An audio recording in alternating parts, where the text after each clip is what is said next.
What if humans had no legs? How would humans live and evolve?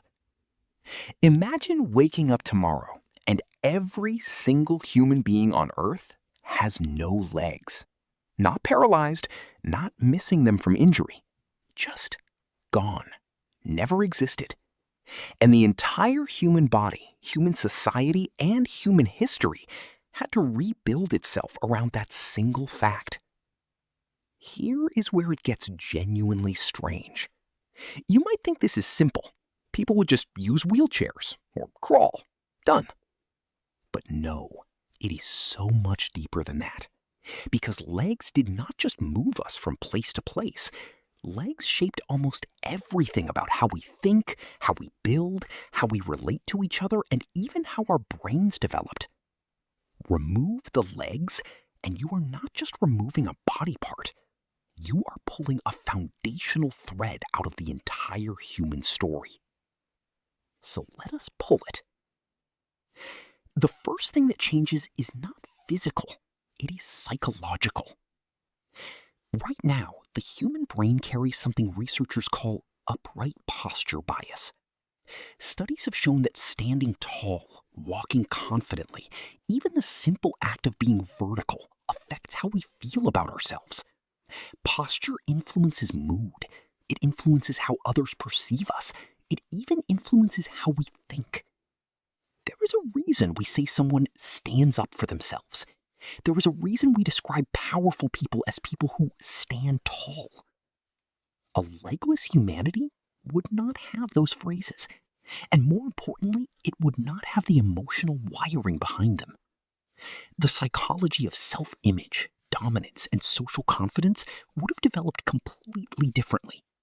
We would not feel small by slouching. We would not feel powerful by standing, because none of that would exist. That shift alone would ripple into almost every part of culture and behavior.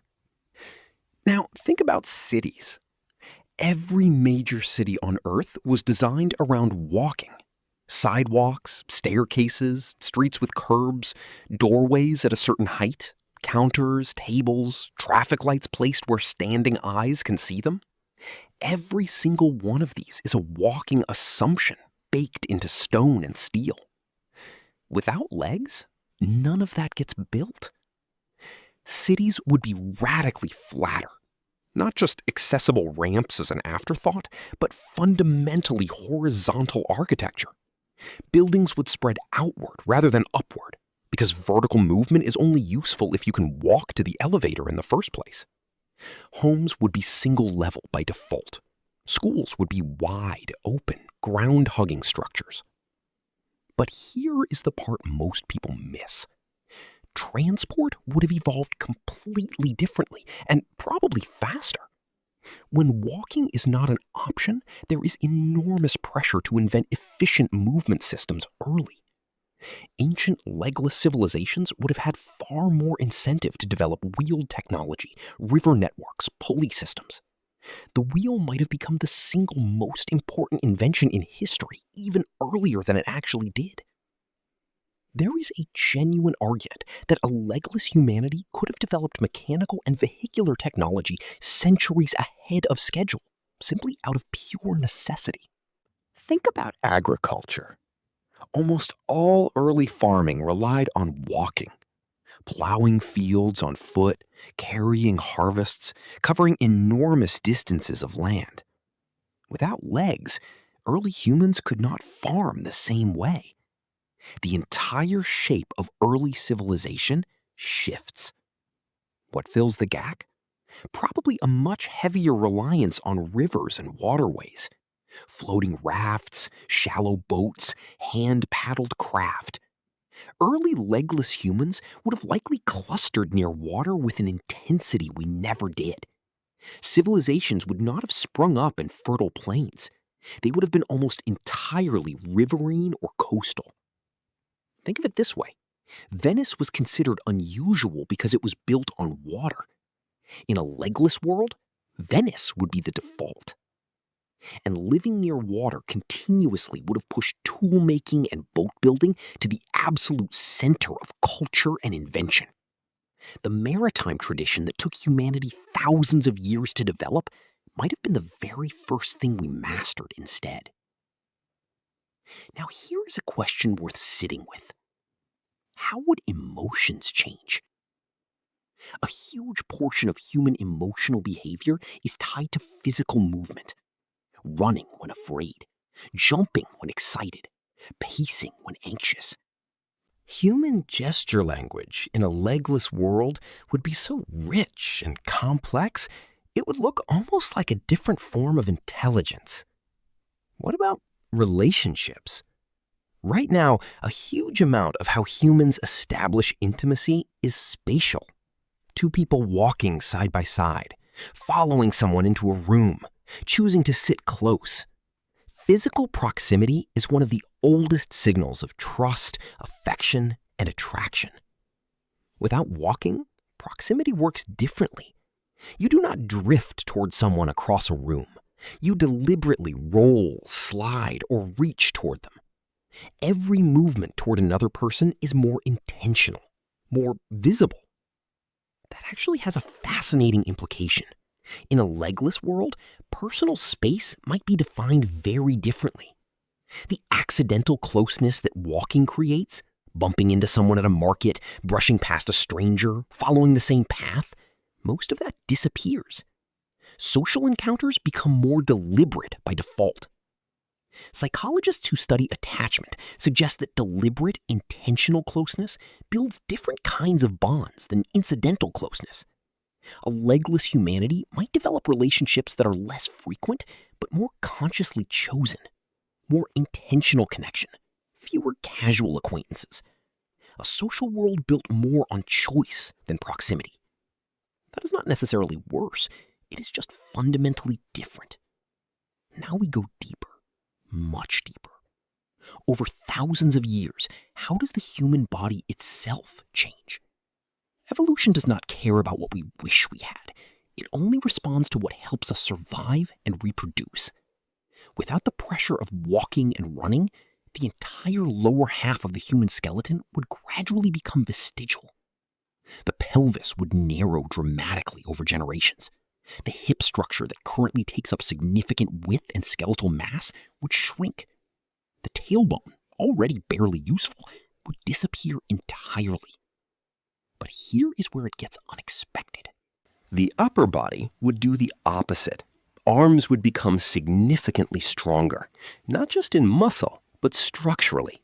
The bones of the forearm and wrist would gradually thicken. The shoulder joint would evolve to handle impact load in ways our shoulders currently cannot. Over enough generations, the legless human wrist might develop something closer to the weight-bearing structure of a gorilla's knuckle, built for ground pressure, built to last. The spine would also shift. Currently, our spines are shaped to handle vertical, upright load. Without standing, the lumbar curve would reduce. The spine would become less of a vertical column and more of a flexible horizontal structure, better suited to a body moving parallel to the ground. Over tens of thousands of years, the human silhouette would become unrecognizable. But evolution does not only change the body, it changes the brain. Right now, a significant portion of the motor cortex, the part of your brain dedicated to controlling movement, is dedicated to the legs. There is actually a famous neurological diagram called the cortical homunculus, a map of the brain's attention toward the body. The legs take up real estate in there. Remove the legs over evolutionary time, and that brain space does not disappear. It gets reassigned. What gets more brain power? Almost certainly the hands, the arms, possibly fine motor control of the face and mouth. The human hand is already extraordinarily complex in terms of brain representation. Give it even more neural attention over thousands of generations, and the manipulative, tool-using, creative capacity of human hands could evolve to a level we can barely imagine right now. It is possible that a legless humanity, given enough time, would develop manual dexterity and hand-eye coordination so advanced that the tools they could build, the art they could make, the instruments they could play would be categorically different from anything in our world. Here is the part almost no one thinks about. Pain would change too. A significant percentage of chronic pain in modern humans comes from the lower body. Back pain, knee pain, hip deterioration, foot problems. These are not just inconveniences. They are enormous burdens on quality of life, productivity, and emotional well-being. A legless human species would not carry that load. The structural stress that the lower spine currently absorbs from decades of walking would not exist. The cartilage in knees that wears down to bone would never develop in the first place. There is an argument, a real one, that a legless humanity would live with significantly less chronic physical suffering across the lifespan.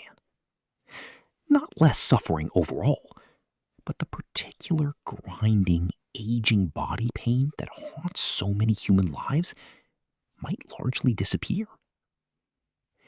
That changes how people relate to getting older. It changes healthcare. It changes how much cognitive energy is spent managing pain rather than doing other things. Let us talk about identity. In the current world, physical movement is deeply tied to identity.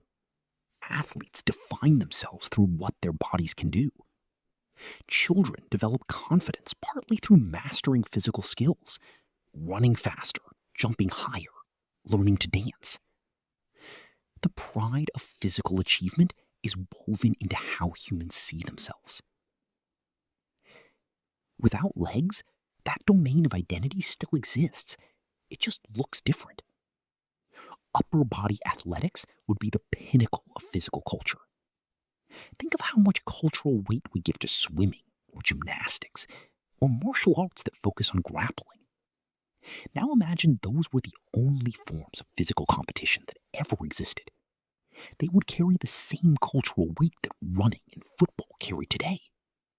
The athletes who excelled in arm strength, throwing accuracy, or upper body acrobatic movement would be the cultural icons.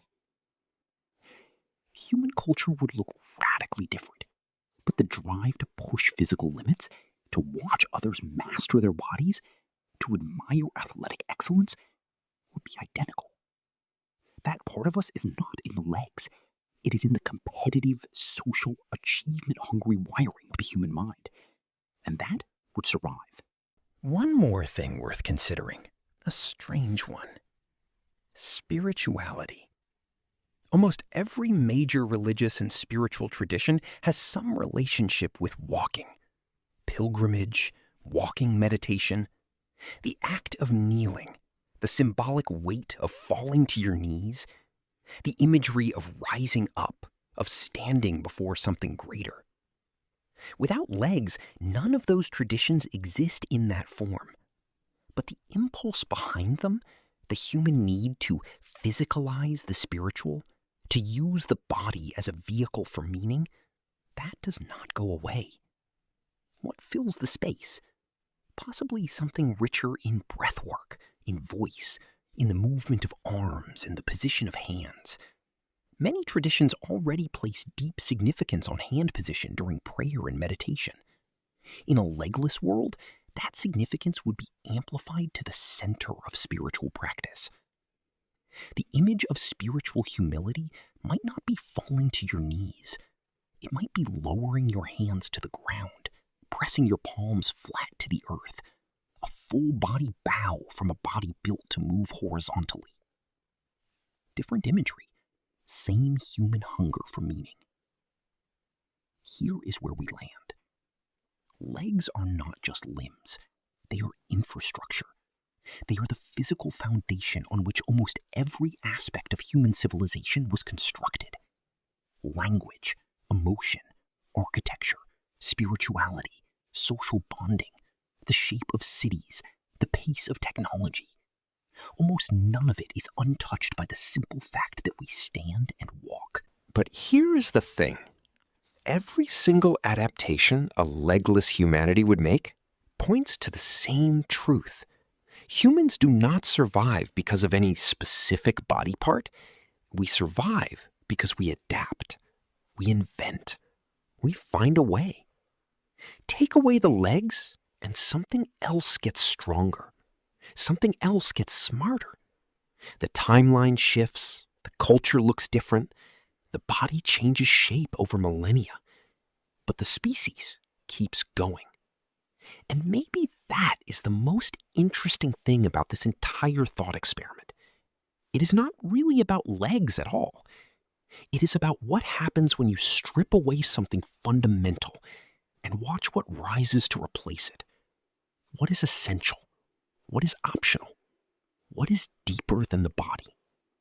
Turns out, quite a lot is deeper than the body.